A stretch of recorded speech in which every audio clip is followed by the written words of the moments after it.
Have you ever looked at a tarot card and completely ignored the colors? Most beginners do. They focus on the people, the symbols, the numbers. But hidden in plain sight is one of the fastest ways to understand any tarot card: the colors.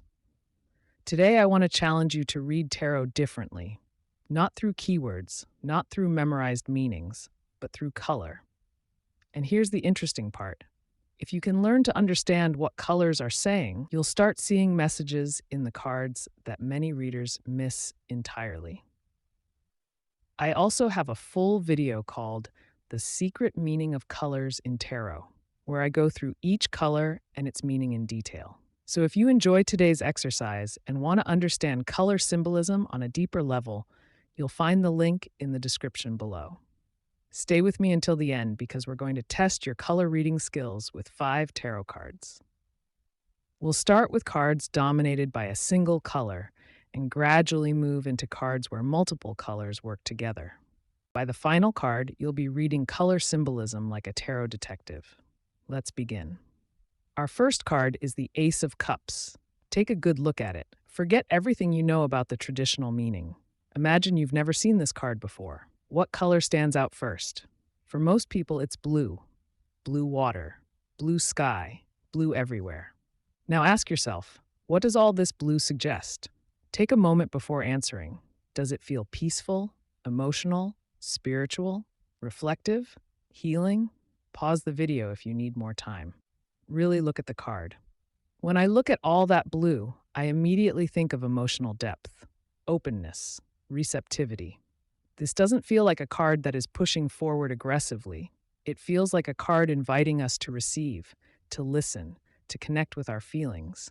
Even if I knew nothing about tarot, the color alone would give me those clues. Now tell me in the comments, what does the blue in the Ace of Cups suggest to you? Let's move to our second card, the Sun. This one is impossible to ignore. Look at all the yellow, the sun itself, the background, the warmth, the brightness.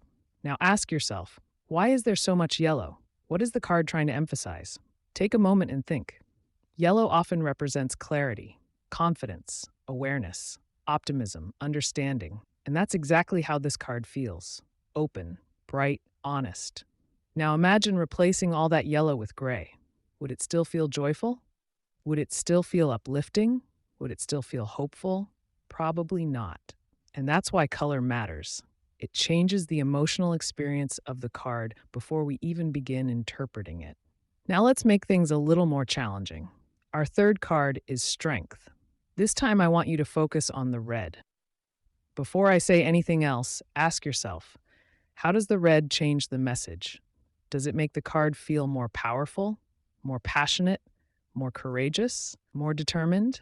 Take a moment and decide.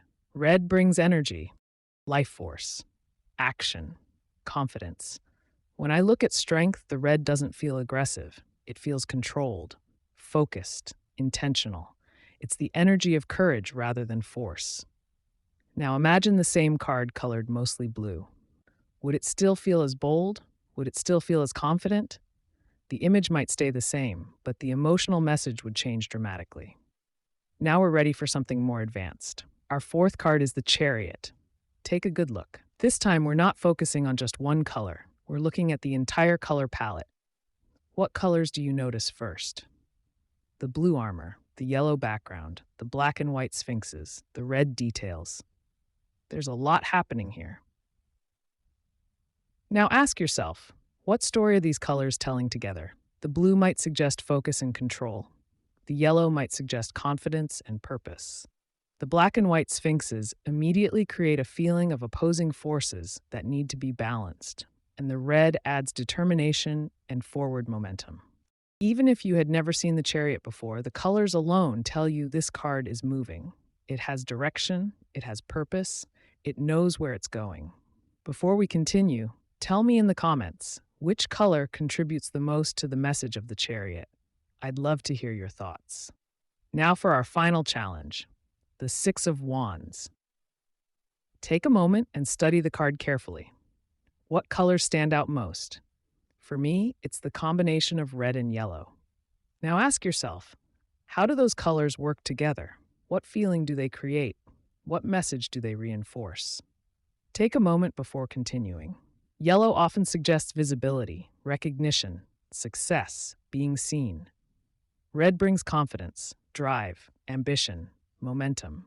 When you combine those colors, the card feels victorious. It feels like achievement, like someone being recognized for what they've accomplished. Even if you had never learned the traditional meaning, the colors would already be giving you powerful clues. Now let's step back and look at what we've done. The Ace of Cups showed us how a single color can shape the emotional atmosphere of a card. The Sun showed us how color can create optimism and clarity. Strength showed us how color can communicate courage and inner power. The Chariot showed us how multiple colors can work together to create a more complex message. And the Six of Wands showed us how colors can reinforce a theme and make it even stronger. The colors didn't replace the tarot meanings. They enhanced them. They gave us clues. They shaped the feeling of the card. They helped us understand the message before we even looked at the symbols. And that's why learning color symbolism can completely transform your readings. Before we finish, I want to give you a challenge. The next time you pull a tarot card, spend 5 minutes ignoring everything except the colors. Ignore the guidebook. Ignore the symbols. Ignore the traditional meanings. Just study the colors. Ask yourself, which color dominates? What emotion does it create? What message might it be communicating? You may be surprised by how much information was sitting there all along. And if you'd like to understand the symbolism behind individual colors in much more depth, don't forget to watch my full video, The Secret Meaning of Colors in Tarot. In that video, I go through each major color and explain what it can represent in a tarot reading. You'll find the link in the description below. Now tell me in the comments, which of these 5 cards was the easiest for you to read through color alone, and which one challenged you the most? If you enjoyed this Read Tarot with Me exercise and want more practical tarot challenges, make sure you subscribe. There's a lot more to uncover. I'll see you in the next one.